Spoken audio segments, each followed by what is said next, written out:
the guy that cost us $1.188 million on the cap. At strong safety, Terrell Edmunds. Do you want him back? Do you want him back? Let us know in the chat, and I will tell you firsthand, yes, I want Terrell Edmunds back. Multiple reasons.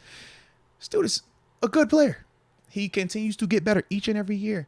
He is durable as heck, doesn't miss a lot of time. In fact, I feel like this is the first time we really saw him miss time. When you talk about him being homegrown, drafted here, high pedigree, got first round draft pick here. You talk about him pairing perfectly with Minkah Fitzpatrick. Like, gosh. And he's still going to be fairly cheap. That's the other part of this thing because of the position that he plays. It's like middle linebacker. You don't have to pay those guys unless they are elite. Good safeties and good middle linebackers don't get paid like that. So he doesn't have, you're not going to have to break the bank on him. And I also feel if I can get Edmunds, Terrell, it just make it a little bit more prettier for the potential of getting a Tremaine. Because now I'm keeping the band together. As we said before, I don't know their relationship like that, but I just think it would be kind of hard for me personally if my brother was here and you getting rid of him and you talking about me going over there. I don't necessarily know if I want to do that per se. I would like to go play with my brother, but I don't want to feel like I'm replacing him or taking his back. And that could be the vibe. I don't know if they going to feel like that. They could not feel like that. But to me, if this is my brother I'm speaking on, I would feel like that.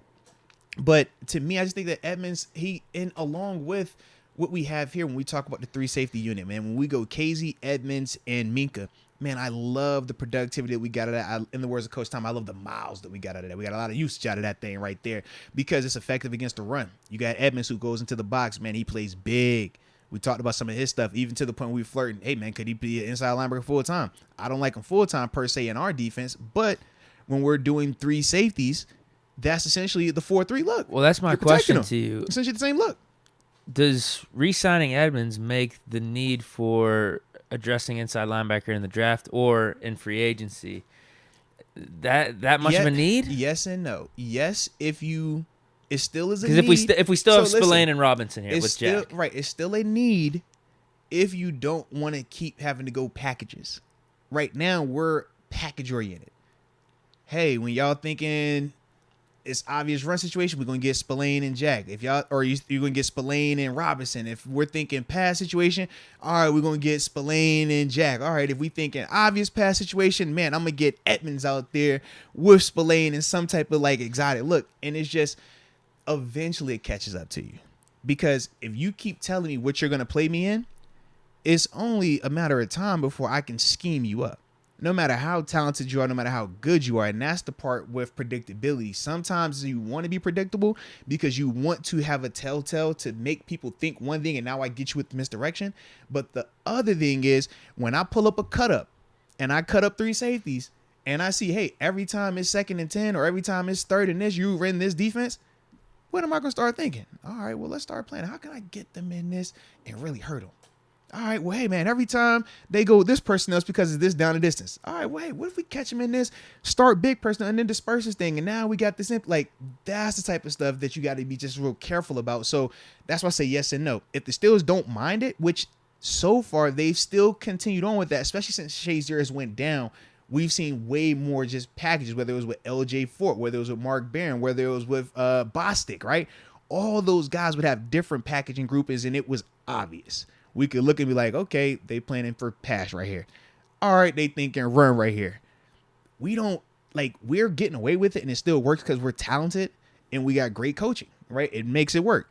But I could definitely see them wanting to just be like, yo, let's just get us a dude that we don't have to do all this, and now we legitimately make everything look the same, because that's when it's way tougher to deal with when you don't know we thinking big nickel. You don't know we thinking run or pass because it's the same group. It's the same dudes out there. And that's something that we could get to with a Tremaine Edmunds. But with Terrell, I don't think we're going to get that full time because to me, he's not a full-time 3-4 linebacker. Got you. But he's still like, I like him a lot though, baby. I'm with you. Bring him back. He's young too, 25 years old. Mm-hmm. Really, really consistent for us in terms of his play when he gets out on the field. Like, you know what you're getting from Terrell Edmunds. Yep.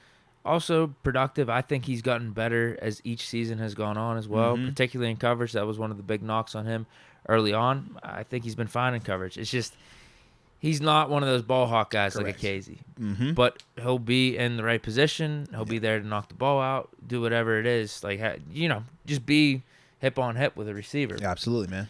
Like, who was it? He did it this year. What receiver? A.J. Brown. He was cooking us. And he was when the one, Witherspoon he was the one who was on him that and then forced incompletions. We switched Pierre on him in the second half. Pierre made a play, and then Terrell Edmunds lock and stride with him the whole time. So, yeah, I'm good with bringing Edmunds back. Yeah. I hope we can. I'm just looking on Spot Rack right now. They say market value around $5 million. Yeah. Is that doable for us? I hope so. That's what I thought it was going to be last year. I did too. The market got cold on him though, and that's the. I think the market's around the same. Like I don't think he did anything crazy this year to bump up his market value more. I would agree. But in my eyes, I just feel it's more the same. He's just a good overall solid player. A guy that you win with. Like I said, not a superstar, but a guy that you win with. You pair him next to Batman. And I think that's what we have right now. So I definitely like that. Let's see what the folks in the chat say though. And I like it for the versatility approach because I know we're going to bring up Casey at some point here. I want them both back. Yeah. I really do. And if we do bring back Casey with an Edmunds can do some of that box linebacker role and show some of that versatility. But then we also have a Casey out there who, like Minka, is a ball hawk. Like, defense could be sick. Defense could be really sick. And I don't think Casey's contract should be anything crazy either. Nah, I'm about to say Casey's dead cap was... Or excuse me, his cap hit last year. It didn't even register up here. It was $870,000, man. Yeah. Hopefully we can get him back for not much more than that. Yeah. It'd be crazy to me because I feel like we're getting an extreme value. But I guess no one valued him that much in free agency last year for whatever reason, and we were able to get him for that. Yeah, this is true. We saw him. I feel like he provided a ton of bang for our buck. Whatever games he did play in, he played good. He didn't play in that many because he was like hurt and stuff. But he had like 2 picks. Yeah, whether you're talking the picks or even the tackles as well, because he was also a productive dude in the run game as well, man. Yeah, but like you said, we ain't even got to him yet because $870K. That was his cap hit. But in terms of Terrell Edmunds, a lot of yeses in the chat. See a lot of yeses. Yep.